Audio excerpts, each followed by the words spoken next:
Deuteronomy chapter 26, Thanksgiving for the harvest. When you have come into the land which the Lord your God has given you as a heritage and have taken possession and settled in it, you shall take some first fruits of the various products of the soil which you harvest from the land the Lord your God has given you. Put them in a basket and go to the place which the Lord your God will choose as the dwelling place for his name.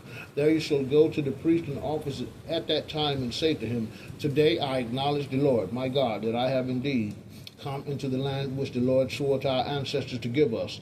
The priest shall then take the basket from your hands and set it in front of the altar of the Lord your God. Then you shall declare in the presence of the Lord your God, My father was a refugee, Aramean, who went down to Egypt with a small household and lived there as a resident alien. But there he became a nation, a great nation, strong and numerous.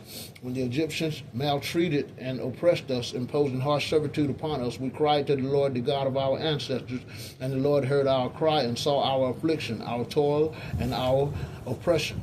Then the Lord brought us out of Egypt with a strong hand and outstretched arm, with terrifying power, with signs and wonders, and brought us to this place, and gave us this land, a land flowing with milk and honey. Now therefore I have brought the first fruits of the products of the soil which you, Lord, have given me.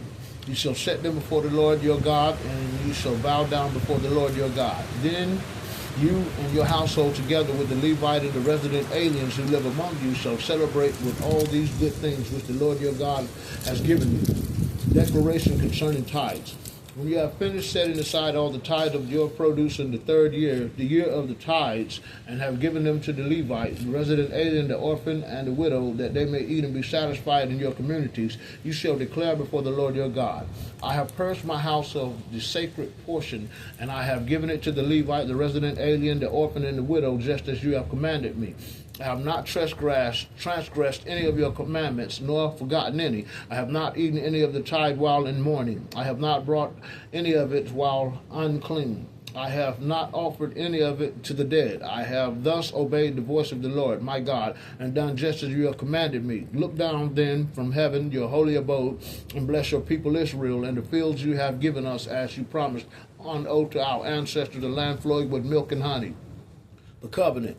This day the Lord your God is commanding you to observe the statutes and ordinances. Be careful then to observe them with your whole heart and with your whole being. Today you have accepted the Lord's agreement. He will be your God, and you will walk in his ways, observe his statutes, commandments, and ordinances, and obey his voice. And today the Lord has accepted your agreement.